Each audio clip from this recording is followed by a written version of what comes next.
মুখে ভাষা নেই, তাই বুক ভরা কষ্টের গল্প কাউকে বলতে পারেন না তিনি। তবুও থেমে থাকেননি। প্রতিদিন সকাল হলেই পত্রিকা হাতে বেরিয়ে পড়েন জীবিকার সন্ধানে। টানা ৩ দশকেরও বেশি সময় ধরে বাসে বাসে আর মানুষের দুয়ারে দুয়ারে পত্রিকা বিক্রি করে নিজের জীবনের পাশাপাশি অসুস্থ মায়ের দায়িত্ব কাঁধে তুলে নিয়েছেন তিনি। জামিল প্রায় দীর্ঘ ৩০ বছর এই হকারের সাথে জড়িত। এর মাধ্যমে সে যে পয়সা উপার্জন করে তাতে তার মা অনেক অসুস্থ, বৃদ্ধ মানুষ, অনেক অসুস্থ, ঘরে পড়া বলা যায়। তার মার দেখাশোনা, তার মার খাওয়ার খরচ, এটা পুরোটাই কিন্তু জামিল তার এই পত্রিকা বিক্রির টাকাই করে থাকেন। জামিল ভাই হচ্ছেন গিয়ে 30 বছর ধরে পেপার বিক্রি করতেছে। সে খুব কষ্ট করে, সে আর কি সবার দেখাশোনা করে। তার একটা মা আছে এখনো জীবিত বাইছে, তার মার দেখাশোনাও সে যেটুক পারে সে সেটুক করে। ভিক্ষাবৃত্তির পথ নয়, সম্মানের সঙ্গে শ্রমকে বেছে নিয়ে সব প্রতিবন্ধকতাকে জয় করে জামিল গড়ে তুলেছেন আত্মমর্যাদা আর সংগ্রামের এক অনন্য দৃষ্টান্ত। একজন প্রতিবন্ধী মানুষ হলেও সে কিন্তু কারো কাছে ভিক্ষাবৃত্তি বা কারো কাছে হাত পেতে খাওয়ার এই মন্ত্রে সে বিশ্বাসী না। সে নিজের মতো করে কঠোর পরিশ্রমের মাধ্যমে জীবিকা নির্বাহ করে। রোদ, বৃষ্টি, তীব্র গরম কিংবা কনকনে শীত, কোনো কিছুই থামাতে পারে না তাকে। প্রতিদিন কাক ডাকা ভোরেই শুরু হয় তার জীবন সংগ্রাম। পরনে পুরনো গেঞ্জি আর প্যান্ট, কাঁধে একটি গামছা, পায়ে ক্ষয়ে যাওয়া স্যান্ডেল, এক হাতে পলিথিনে মোড়ানো পত্রিকার ঝোলা, অন্য হাতে দিনের তাজা খবরের কাগজ। এভাবেই জীবিকার তাগিদে ছুটে বেড়ান তিনি।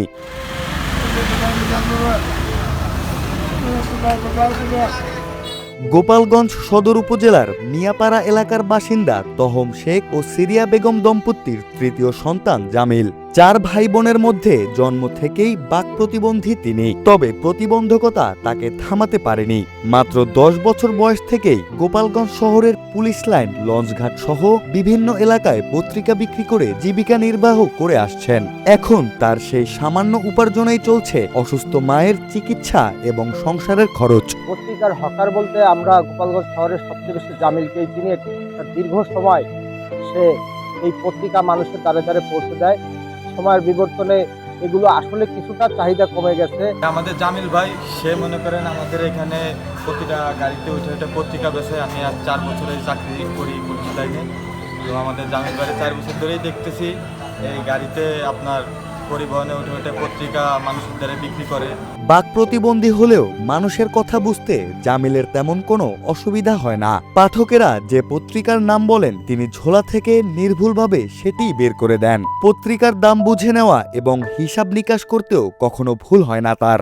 দীর্ঘদিনের অভিজ্ঞতায় কাজের প্রতি তৈরি হয়েছে অসাধারণ দক্ষতা। পেপার যেগুলো নাম বলে সেইগুলো ভাই করে দেয়, যাত্রীরা যেগুলো বলে সেইগুলো ভাই করে দেয়। বেশি খোঁজাখুঁজি করা লাগে না। টাকা যে টাকা দেয় সেই টাকা হিসাব করে সেই টাকা, যেটার দাম 10 টাকা 10 টাকা রাখে, 5 টাকা 5 টাকা রাখে। পত্রিকা সে মনে করেন সে বুঝতে পারে যে মানুষ যে পত্রিকা চাচ্ছে, সে মনে করেন তার একটা ওই যে ব্যাগ আছে, ওই ব্যাগের ভিতরে তার সব কিছু, ওই ব্যাগ থেকে সে পত্রিকা বের করে দেয় এবং 10 টাকা একটা পত্রিকার দাম, সে ওইটাই নেওয়ার করে। কিন্তু তাকে যদি ভালোবাসে কেউ যদি দেয় কিছু বেশি বা কম, সেটা ব্যক্তিগত মনে করেন ভালোবাসা নিজের থেকে দেয়। আজান শুনলেই থেমে যায় তার কর্মব্যস্ততা, ছুটে যান মসজিদে। নামাজ শেষে আল্লাহর দরবারে নীরবে 2 হাত তুলে প্রার্থনা করেন। তারপর আবার পত্রিকার ঝোলা হাতে নিয়ে বেরিয়ে পড়েন জীবন সংগ্রামের পথে। সে প্রতিবন্ধী হলেও সে নামাজে পড়ে ভক্ত আছে, আজান দিলে মসজিদে চলে যায়। সে মসজিদে যা পড়ে তাই দিয়ে আল্লাহর কাছে আবেদন করে। 3 দশকেরও বেশি সময় ধরে নিজের পরিশ্রম আর আত্মসম্মানকে আঁকড়ে ধরে জীবনযুদ্ধ চালিয়ে যাচ্ছেন জামিল। কিন্তু ক্রমবর্ধমান জীবনযাত্রার ব্যয় আর অসুস্থ মায়ের চিকিৎসার খরচ মেটাতে এখন হিমশিম খেতে হচ্ছে তাকে। তবুও ভিক্ষার হাত পাতেননি তিনি। সমাজের সহানুভূতি আর সরকারি বেসরকারি সহযোগিতা পেলে হয়তো এই নীরব সংগ্রামী মানুষটি একটু স্বস্তির নিঃশ্বাস ফেলার সুযোগ পাবেন। জামিল এত অসহায় মানুষ, তারপরেও কিন্তু তার মাকে ছাড়েন নাই।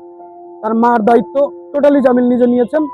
এই অসুস্থ জামিল নিজেও কিন্তু একজন অসুস্থ মানুষ, তারও প্রতি সপ্তাহে বেশ মেডিসিন প্রয়োজন হয়, যেটা আমরা জানি।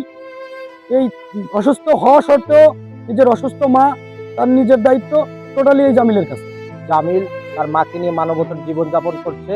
আমি রাষ্ট্রের কাছে, সরকারের কাছে উদাত্ত আহ্বান জানাবো, সমাজের বিত্তশালীদের প্রতি উদাত্ত আহ্বান জানাবো জামিলের দিকে একটু দৃষ্টি দিতে, যাতে জামিল তার বাকি জীবনটা সুন্দর সুস্থ স্বাভাবিকভাবে যেন আর 5টা মানুষের মতো খেয়ে পরে বাস করতে পারে। কথা বলতে না পারলেও তার প্রতিটি পদক্ষেপ যেন বলে যায় পরিশ্রম, আত্মসম্মান আর জীবনের সঙ্গে লড়ে যাওয়ার গল্প। নীরব এই সংগ্রামী মানুষটি প্রমাণ করে দিয়েছেন প্রতিবন্ধকতা নয়, অদম্য ইচ্ছাশক্তি মানুষকে এগিয়ে নিয়ে যায়।